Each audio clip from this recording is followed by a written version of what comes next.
expliquer à quoi bon.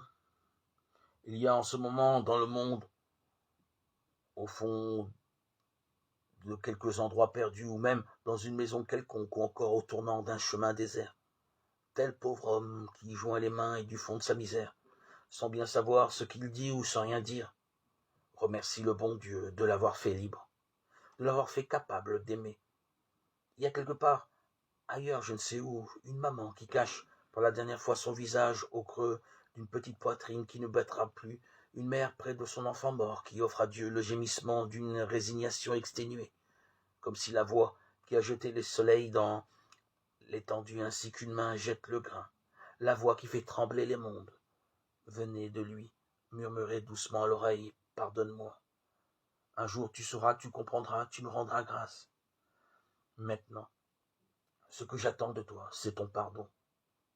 Pardonne.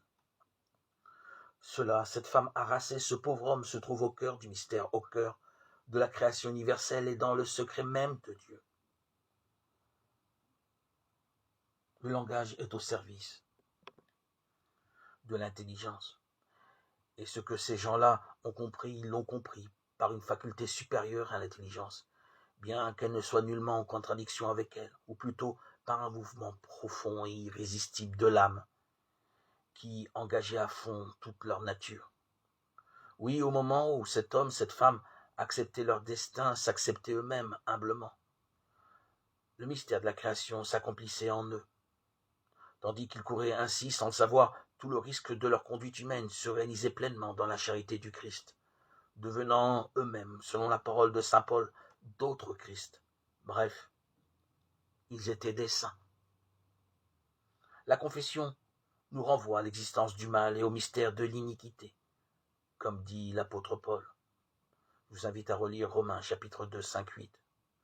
Plus que d'autres questions, celle-ci, l'échec du salut, demande à être reçu dans le silence. Qui pourrait prétendre avoir été après le Christ plus atteint par le mal que ne le fut la Vierge Marie, et pourtant, n'était-elle pas préservée absolument de tout péché?